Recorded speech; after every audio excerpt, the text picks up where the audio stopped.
नमस्कार विद्यार्थी मित्रांनो, ग्लोबल ऑनलाईन क्लासमध्ये तुम्हा सर्वांचं स्वागत आहे.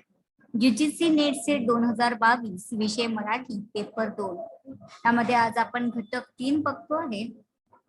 त्यामध्ये भारतीयत्वाची संकल्पना आणि भाषांतर मीमांसा आज आपण हा घटक बघणार आहोत.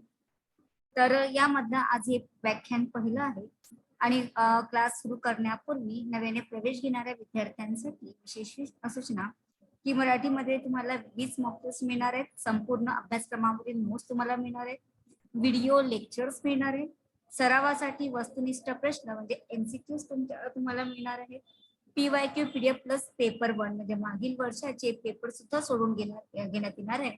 तसेच त्या प्रश्नांचे निराकरण सुद्धा करण्यात येणार आहे. त्यामध्ये पेपर 1 या अभ्यासक्रमाचा समावेश असणार आहे. नव्याने प्रवेश घेणाऱ्या विद्यार्थ्यांसाठी प्रवेश फी 6,999 आहे. त्यामध्ये पेपर 1 आणि पेपर 2 या दोन्ही अभ्यासक्रमांचा समावेश राहणार आहे.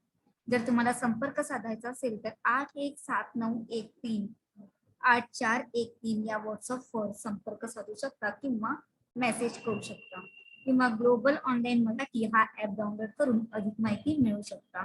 लवकरात लवकर हा क्लास जॉईन करा आणि नेट सेट क्रॅक करण्यासाठी हा क्लास तुम्हाला लोकांसाठी अतिशय उपयुक्त ठरणार आहे. तर लवकरात लवकर हा क्लास जॉईन करा आणि सुवर्ण संधीचा फायदा घ्या.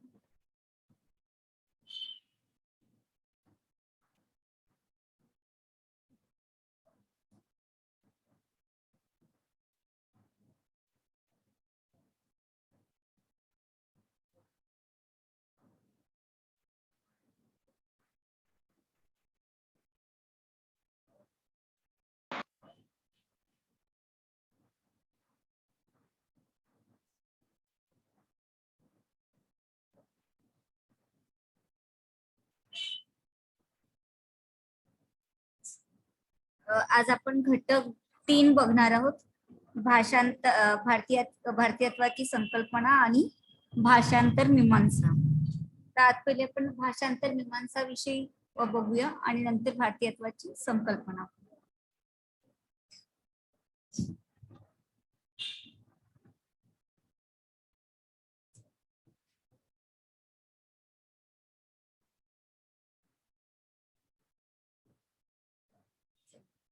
तर भाषांतर म्हणजे काय?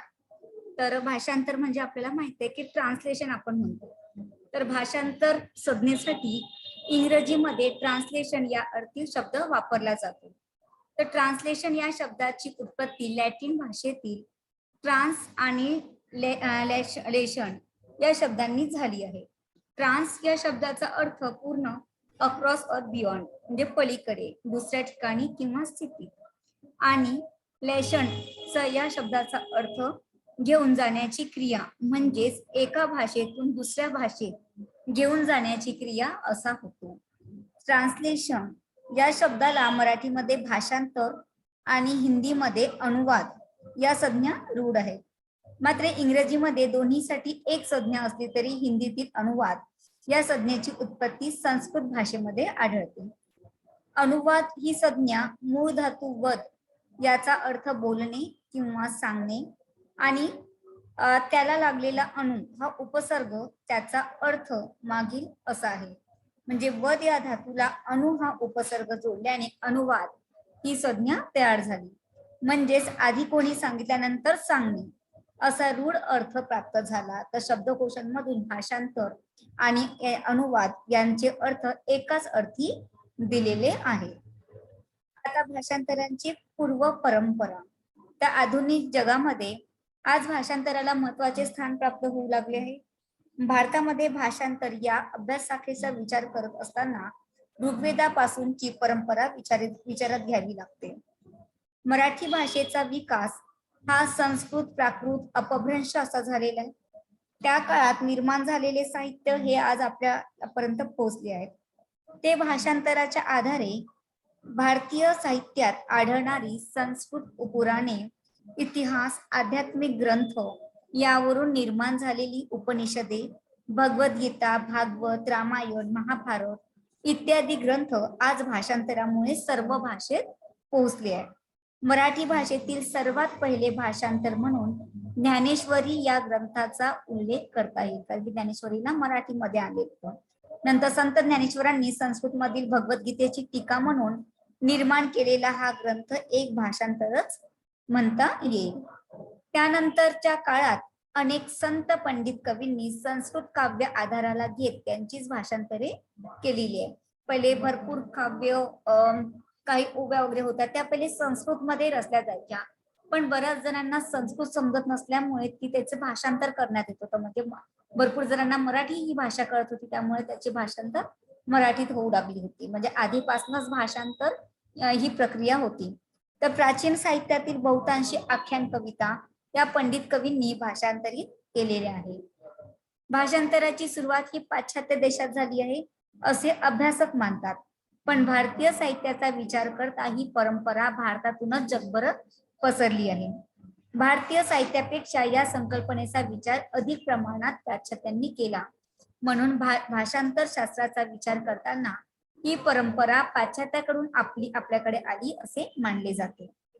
प्रामुख्याने पाश्चात्य साहित्यामध्ये भाषांतराची सैद्धांतिक भूमिका पार्श्वभूमी विशद करणारे लेखन इसवी सन पूर्व पहिल्या शतकात झाले असे आढळून येते.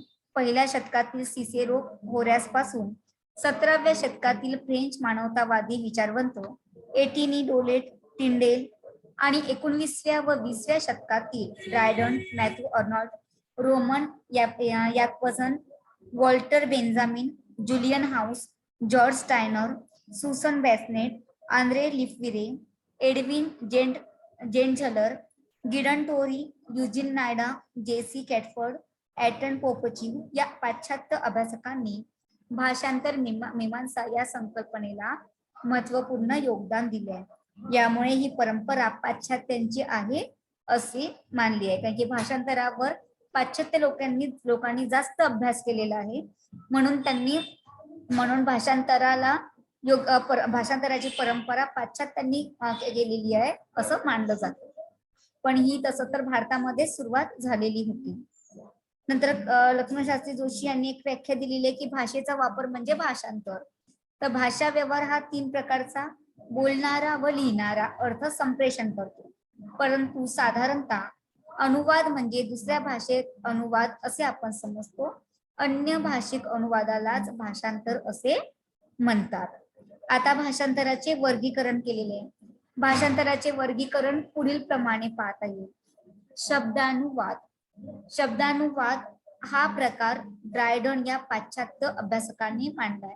हे सगळे जे वर्गीकरण आहे हे कोणी मांडलेलं आहे हे सुद्धा लक्षात ठेवायचंय. कधी प्रश्न स्वरूपात येतं, नाहीतर मग जोड्या लावामध्ये तर येतातच. यामुळे मूळ भाषेतील शब्द न शब्द, वाक्य न वाक्य दुसऱ्या भाषेत आणण्याचा प्रयत्न असतो.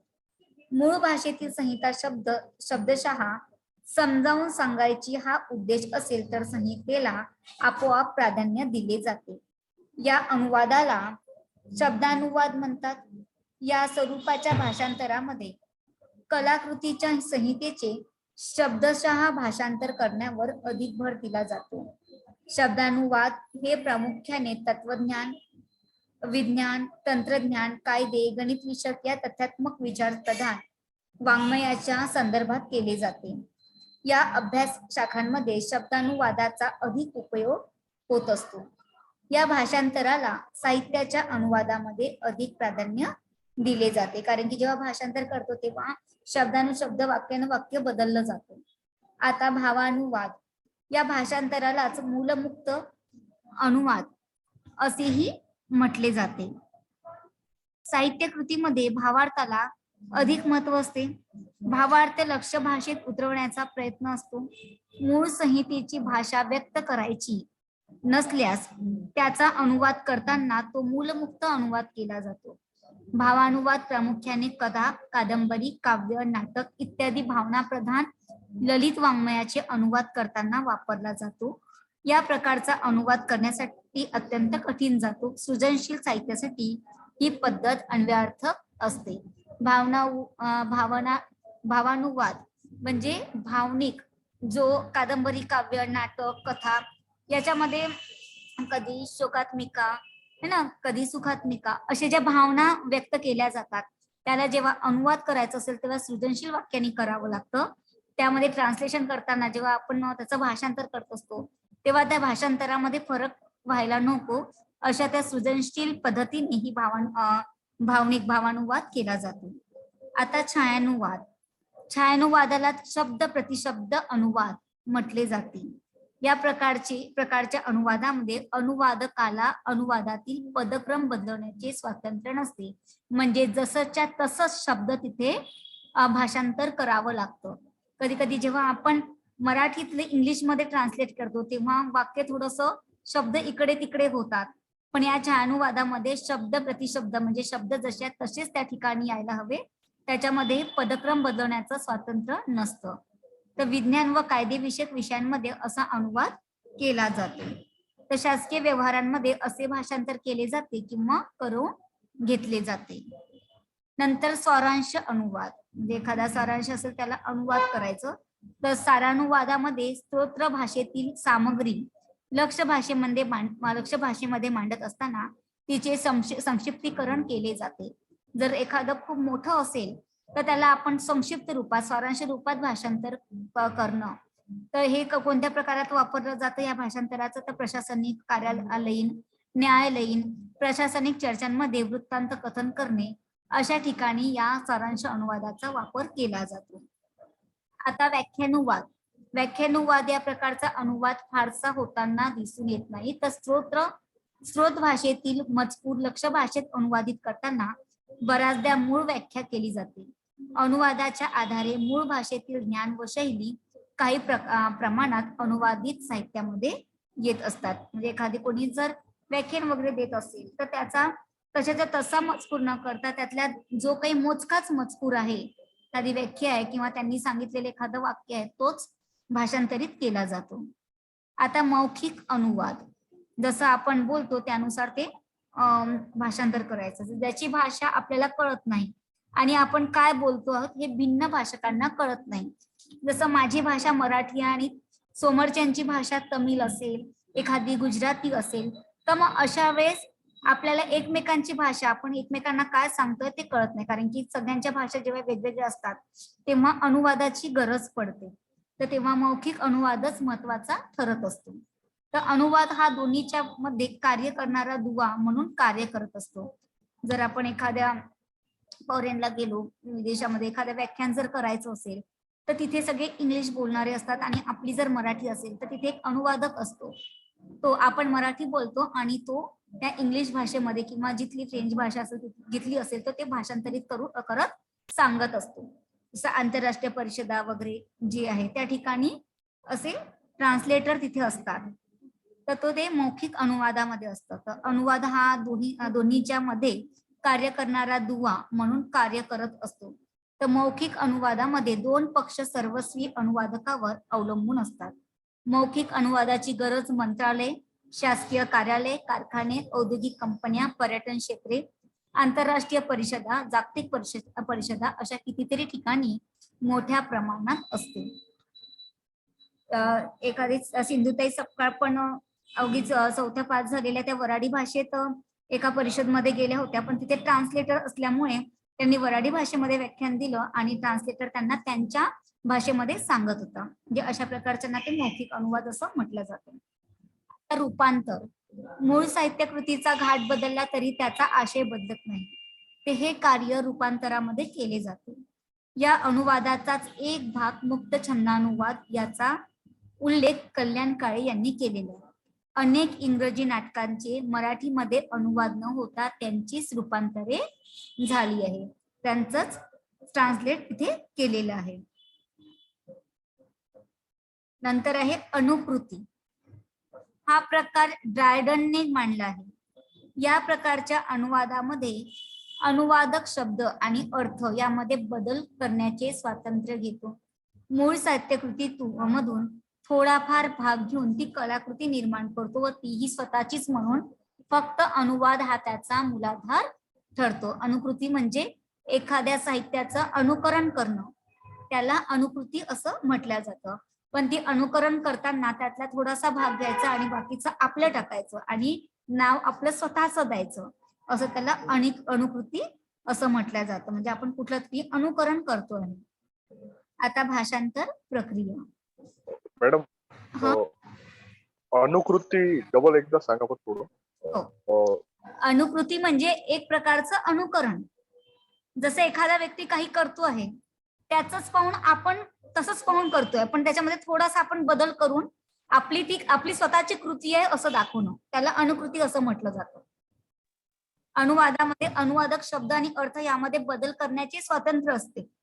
म्हणजे जसं तुमची जर एखादी समजा कविता असेल आणि त्याचीच जर मी घेते, त्याच्यामध्ये मी थोडेफार चेंजेस केलेले आहे आणि त्याच्यामध्ये मी म्हणजे इंग्लिशमध्ये ट्रान्सलेट केलेले आणि चेंजेस केलेले आहे, तर त्याला मी माझं नाव देऊ शकते.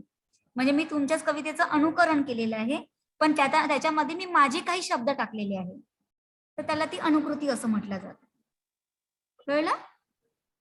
म्हणजे अनुकरण म्हणतात, आपण कोणाचं तरी अनुकरण करतो आहे. म्हणजे नाव देऊ शकतो तो व्यक्ती त्याला. म्हणजे आपण दुसऱ्यांचं हे घेऊन पण त्यांचं थोडं आणि बाकी आपलं टाकायचं काही वाक्य, तर त्यातले काही भाग त्यांचे आणि काही भाग आपले, अशा प्रकारची ती अनुकृती असते. ठीक आहे. आता भाषांतर प्रक्रिया. एखाद्या साहित्य कृतीचे जेव्हा भाषांतर केले जाते, तेव्हा त्या भाषेवर फक्त प्रभुत्व असून चालत नाही, तर त्या प्रदेशाशी, जीवन प्रणालीशी, संकल्पनाविषयी परिचय असणे गरजेचे असते. कारण की जेव्हा आपण भाषांतर करत असतो, तेव्हा त्याच्या भोवतालचा प्रदेश काय, त्याची जीवन प्रणाली कशी आहे, त्याची संकल्पना, याचा सुद्धा परिचय आपल्याला आवश्यक असतो. तेव्हा भाषांतर करताना ते तांत्रिक पद्धतीचे होऊ न देणे ती खरी भाषांतराची प्रक्रिया ठरत असते. तर भाषांतरित कलाकृती ही मूळ कलाकृती सारखीच प्रवाही राहणे महत्वाचे असते. भाषांतरामध्ये भाषांतर करताना शब्दांची निवड फार महत्वाची असते. भाषांतर हे मूळ साहित्यकृतीप्रमाणेच भाषांतरित साहित्यकृती भासावी यासाठी भाषांतरकार नियमोल्लंघन करत असतात, म्हणजे नियमांचं पालन करत असतात. तर भाषांतर करत असताना ते कशा पद्धतीने करावे हे सर्वस्वी भाषांतरकारावर अवलंबून असते. त्यामुळे भाषांतराची प्रक्रिया ही कलासृजन प्रक्रियेप्रमाणेच रहस्यपूर्ण असते असे म्हणावे लागते. भाषांतर प्रक्रियेमध्ये आदान प्रदान प्रक्रियेला महत्व आहे. अनुवाद प्रक्रियेचा विचार करता सामाजिक, सांस्कृतिक, साहित्यिक आदान प्रदान यांचा विचार प्रामुख्याने करावा लागतो. आजवर जे अनुवाद झालेले आहेत त्यांच्या आधारे ते त्यांच्या आधारे झालेले आहे. आता सामाजिक आदान प्रदान. मानव हा समाजाचा घटक आहे आणि समाज हा राष्ट्र विश्वाचा घटक असतो. या सर्वांमध्ये भाषेला अत्यंत मोलाचे स्थान आहे. भाषा ही विचार, कल्पना आणि भावना व्यक्त करण्याचे साधन आहे. या संप्रेषणामुळेच मानव आदिम अवस्थेकडून प्रगत होऊ लागला आणि भाषेद्वारेच तो ज्ञानार्जन करू लागला. प्रत्येक व्यक्तीची, समाजाची, राष्ट्राची भाषा वेगळी असते आणि प्रत्येकाचे व्यवहार स्वतःच्या भाषेत चालतात ना. प्रत्येक ठिकाणी भाषा ही वेगळी असते आणि प्रत्येक राज्यानुसार भाषा वेगवेगळी असते. तर स्वतःच्या भाषेत चालतात. हे जर व्यवहार मर्यादित राहिले तर त्याला आवश्यक असे पारस्परिक संप्रेषण साधता येणार नाही. म्हणूनच आपल्या भाषेत जे काही सांगितले आहे ते इतर भाषेत पोहोचविणे गरजेचे आहे. त्यासाठी भाषांतर हे साधन उत्तम आहे. भाषांतर हे साहित्याचे साधन नसून माध्यम असते, त्यामुळे साहित्याला रूप लाभत असते. साहित्याचे भान हे सामाजिक स्वरूपाचे असते आणि कला रूपात्मक असते. साहित्य हे विशिष्ट कलारूप धारण करत असते. कारण की भाषांतराची गरज फार आहे, कारण की सामाजिक आदान प्रदानामध्ये, कारण की आपण कुठे पण जेव्हा जात असतो तर भाषेला महत्व असते. कारण की आपले विचार दुसऱ्यांना जर सांगायचे असेल तर भाषा ही महत्वपूर्ण साधन आहे. जर आपलीच भाषा समोरच्या व्यक्तींना कळत नसेल तर आपलं बोलण्याचा ओघ त्यांना कळणारच नाही. तर तेव्हा भाषांतर हे महत्वाचं असतं. साहित्यिक आदान प्रदान. एखाद्या संहितेची मूळ भाषा समाजाला अवगत नसते, तेव्हा ही ती संहिता आपल्याला अवगत व्हावी या दृष्टीने भाषांतर होत असते. आपल्या भाषेतील साहित्य इतर भाषेत पोहोचविणे व इतर भाषेतील साहित्य आपल्या भाषेत आणणे, ज्ञानाच्या कक्षा वृद्धिंगत करणे, या भूमिकेतून तरा आधारे साहित्याचे आदान प्रदान होत असते. शिवाय आपल्या भाषेची प्रतिष्ठा वाढवणे, त्यामधील प्रतिष्ठा वाढवणे याच्यानंतरच एक हे झाल्यावरती त्याचं कार्य असेल. नंतर याच्यामध्ये इतर वाङ्मय इतरत्र पोहोचणे हा उद्देश अनेक भाषांतरे झाली आहेत. उदाहरणार्थ बायबल, रामायण, महाभारत. त्याने दिलं आहे की यामध्ये साहित्यिक आदान प्रदान, जर आपल्याला एखादी साहित्य कृती वाचायची आहे ती इंग्लिश मध्ये आणि आपल्याला त्यातलं कळत नाहीये, ते दुसऱ्या लॅटिन भाषेमध्ये वगैरे आहे, तर तेव्हा त्याची जर त्याचं मराठीमध्ये जर भाषांतर केलेलं असेल किंवा हिंदीमध्ये जरी भाषांतर केलं आहे तर आपल्याला ते कळू शकेल. अशा प्रकारे ते साहित्यिक आदान प्रदान म्हटलं जातं. जसं बायबल, रामायण, महाभारत. रामायण महाभारत ही संस्कृत मध्ये होती, तर ही आपल्याला एकदम संस्कृत मध्ये कळत नाही, त्यामुळे ही मराठीमध्ये पण रामायण महाभारत आलेली आहे. बायबल सुद्धा आहे, ही हिंदीमध्ये पण आलेलं आहे. इंग्लिश मध्ये ह्या सगळ्या याच्यामध्ये भाषेमध्ये आपल्याला रामायण, महाभारत, बायबल हे आढळून येतं, भाषांतरित झालेले आहेत हे. आता सांस्कृतिक आदान प्रदान.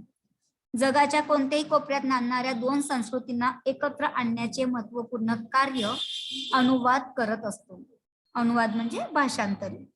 प्रत्येक भाषेतील साहित्य हे त्या त्या समाजाचा आरसा असतो, तर या आरशामध्ये सांस्कृतिक प्रतिबिंब उमटत असते. चालीरीती, रीतिरिवाज, रूढी, परंपरा, आचार, विचार, धर्मकल्पना, सण, उत्सव, पारंपरिक रूढी मागील श्रद्धा यामध्ये प्रत्येक समाजाची भिन्नता आढळून येत असते. त्याचाच ठसा साहित्यातून प्रतीत होत असतो. याच पार्श्वभूमीवर बरीच भाषांतरे ही दुसरी एक संस्कृती जाणून घेण्याच्या जिज्ञासेतून होत असते. तर भाषांतरित साहित्यातून सांस्कृतिक आदान प्रदान होत असते. बरेचदा आपण मराठी जेव्हा कादंबऱ्या वाचतो, कथा जेव्हा वाचतो, तेव्हा कधी कधी त्यात वेगवेगळ्या भाषेचे पण व्यक्ती त्याच्यामध्ये समावेश झालेला दिसतो. तेव्हा त्याच्यामध्ये एखादी बंगाली भाषा पण आपल्याला दिसून येते, हिंदी भाषेचा पण संवाद आपल्याला दिसून येतो, इंग्लिश पण आपल्याला तो संवाद दिसून येतो है ना. त्याच्यामध्ये ती सांस्कृतिक आदान प्रदान आपल्याला साहित्यामध्ये सुद्धा दिसून येतं. आता भाषांतराचे महत्व. तर मानवनिर्मित धर्म, साहित्य, राजकारण, समाजकारण, विज्ञान, संस्कृती, आचार, विचार अशा वेगवेगळ्या क्षेत्रांच्या ज्ञानाचा केंद्रबिंदू हा मानवच आहे. तर मानवाने देश, काळ, भाषा यांच्या सीमा ओलांडून निर्माण केलेल्या क्षेत्रातील विचार इतरांपर्यंत पोहोचवणे हे अत्यंत महत्वाचे कार्य भाषांतरामुळेच घडलेले. आजच्या या औद्योगिकरणाच्या जगात भाषांतराशिवाय, अनुवादाशिवाय पर्याय नाही. तर मानवी जीवनाच्या सर्व क्षेत्रांचा विकास करायचा असेल तर भाषांतर अतिशय महत्वाचे ठरते. ज्या लोकांना भाषा समजते त्याच लोकांना ज्ञानाचे विचार समजू शकतात. इतर भाषिकांना आपल्या भाषेतील ज्ञानाचे, अमूल्य विचारांचे, संस्कृतीचे सार्वत्रिकरण करावयाचे असेल तर भाषांतर हा एक अत्युत्तम मार्ग आहे. सदा कराड यांच्या मते व्यवहारात भाषेचे जेवढे महत्व तेवढेच भाषांतराचे महत्व आहे. म्हणूनच भाषांतराला आज अनन्यसाधारण असे महत्व प्राप्त झालेले आहे. दृष्टिकोन, तत्वज्ञान, मनुष्य स्वभाव याविषयीचे निरीक्षण हे सर्व भाषांतरांमध्ये उतरलेले असते. या सर्व गोष्टीचा विचार करता भाषांतराचे महत्व लक्षणीय आहे. आता भाषांतराच्या समस्या. जसे महत्व त्याच्या काही समस्या पण दिसून येतात की भाषांतर करताना भाषांतरकारांना अनेक समस्यांना सामोरे जावे लागते. मराठी भाषांतराचा विचार करता असे जाणवते की मातृभाषेत भाषांतर करताना भाषांतरकार कमी पडतो आहे, कारण त्याच्यावर विविध माध्यमांचा प्रभाव जास्त जाणवतो. विशेषतः इंग्रजी भाषा, टीव्ही, व्हिडिओ, वृत्तपत्र यातून होणारे संवाद हिंदी, इंग्रजी वळणाचे असतात. याचा परिणाम मातृभाषेवर होत असतो.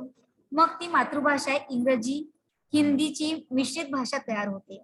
यामुळेच भाषांतर योग्य तऱ्हेने होताना दिसत नाही. कारण आपली जी मराठी आहे, आपण म्हणतो की आपली मराठी म्हणजे कशी खिचडी आहे असं म्हणतो, कारण की त्याच्यामध्ये कधी इंग्लिश पण शब्द येतात, हिंदी पण शब्द येतात है ना. तर अशी ती मिश्रित भाषा आहे. तर खऱ्या लेखकाला ठाऊक असते की आपण कुठेतरी कमजोर आहोत, कुठे खरेपणा लपवला आहे, कुठे गुंतागुंत करून ठेवली आहे, सांगायचं काय होतं आणि काय सांगितलंय, अभिव्यक्ती कुठे जमलेली नाही हे तो चांगलेच ओळखून असतो, कारण तो जागरूक लेखक असतो. तर अनुवादकाबद्दलही असेच म्हणता येईल. अनुवाद केल्यानंतर त्याला पुन्हा पुन्हा असे वाटत राहते की हे काम पुन्हा करायला पाहिजे, ही सर्वात मोठी समस्या भाषांतरकारासमोर असते. कारण की एकदा भाषांतर केल्यावर ते योग्य आहे की अयोग्य आहे हे त्याच्या मनात भरपूर गुंतागुंत होत असते आणि पुन्हा ते आपण करायला पाहिजे असं त्यांचं काम असतं. कधी कधी आपण गुगलवर पण सर्च करतो, मराठीतून इंग्लिश मध्ये जेव्हा ट्रान्सलेट करतो आपल्याला वाटतं कधी कधी ते योग्य आहे, पण भरपूर तरी ते ट्रान्सलेट चुकीचं असतं. त्यातल्या व्याकरणाच्या चुका भरपूर असतात.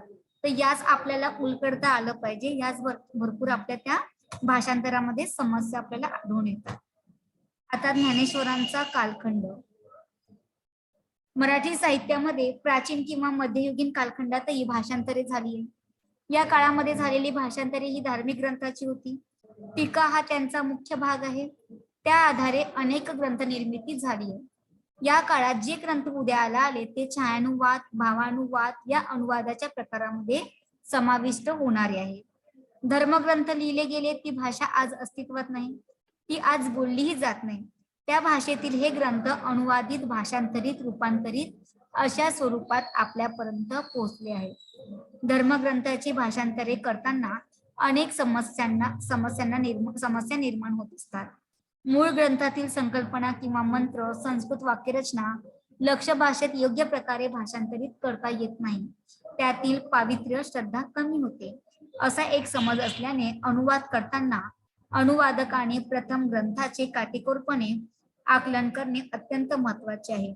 या सर्व घटकांचा विचार प्राचीन संत, पंडित, कवींनी करून भाषांतरे केलेली आहे. तर ज्ञानेश्वर पूर्व काळातही काही अंशी भाषांतरे झालेली आपल्याला आढळतात. आता 18व्या आणि 19व्या शतकातील भाषांतराचे स्वरूप कसे होते, तर इंग्रजांच्या आगमनानंतर 1874 या कालखंडामध्ये बरीच भाषांतर झाली. या कालखंडाला भाषांतर युग किंवा भाषांतराचा कालखंड असे संबोधले जाते. 1800 ते 1874 या कालखंडाला भाषांतर युग किंवा भाषांतराचा कालखंड असा म्हटलं जातो. या काळाचा उल्लेख तमयुग असाही करतात. विशेष करून या काळात नवनिर्मिती दिसत नाही, पण या कालखंडात जे साहित्य निर्माण झाले ते भाषांतर अनुवादी स्वरूपाचे होते. त्या काळात उपलब्ध असणारी शालेय सामग्री ही या स्वरूपाची होती. इंग्रजांच्या आगमनानंतर अनेक वाङ्मय प्रकार जन्माला आले. इंग्रजी, संस्कृत, फारसी या भाषेतील साहित्य प्रामुख्याने या कालखंडात अनुवादित झाले. या काळात स्वतंत्र ग्रंथ निर्मितीपेक्षा भाषांतर करण्यावरच जास्त भर दिला गेला. 1895 मध्ये वि. का. राजवाडे यांनी भाषांतर नावाचे मासिक सुरू केले, पण हे मासिक 4 ते 5 वर्षात बंद पडले. याने प्लेटोच्या रिपब्लिकचे भाषांतर केले. भाषांतराचा विचार मात्र अव्वल इंग्रजी काळात रुजलेला आहे. तर विष्णुशास्त्री चिपळूणकर यांनी केलेले यासाठीचे कार्य लक्षात घेण्यासारखे आहे. कथा, काव्य, नाटक, कादंबरी या कलाकृतीचे भाषांतरे या काळात झाली. इंग्रजांनी अनेक धोरणे राबवली, त्यामधील भाषांतर हे एक महत्वाचे धोरण म्हणावे लागेल. त्या या काळात भारतीय भाषेत असणारे व इंग्रजी भाषेत असलेले ग्रंथ भाषांतरित करण्यासाठी बक्षिसाचे तंत्र राबवले होते. यामुळे अनेक भाषांतरे होऊ लागली आणि या इंग्रजी राजवटीत मुद्रणाच्या शोधामुळे भाषांतरित साहित्याला अधिक गती मिळाली. या कालखंडाचा ढोबळमानाने विचार करता भाषांतरित म्हणून विल्यम कॅरी यांनी प्रकाशित केलेले सेंट मॅथ्यूजचे शुभ वर्तमान चा उल्लेख करावा लागेल आणि हे 1805 मध्ये हे पुस्तक प्रकाशित झालेलं आहे, भाषांतरित झालेलं आहे. त्यातला आता पुन्हा काही भाषांतरित भाग आणि भारतीयाची संकल्पना उद्या बघणार आहोत आपण. हा युनिट 3 आहे. युनिट 3 मध्ये जितके भाषांतरित साहित्य हे सगळे तुम्हाला लक्षात ठेवायचे या युनिट मध्ये. कळलेले नाही हे भाषांतरित साहित्य त्यातले? मॅडम त्याच्यामध्ये कोणते कोणते भाषांतर म्हणजे पुस्तक आहे असं आहे का? हो, ती पाठवते मी. काही पाठवलेली आहे बहुतेक तुम्हाला भाषांतरित. अनुवादित केलेली पाठवलेली आहे ना मी तुम्हाला आधी? बघितलं नाही मॅडम मी. थोडं बघाल एकदा. अनुवादित केलेली पाठवलेली आहे मी.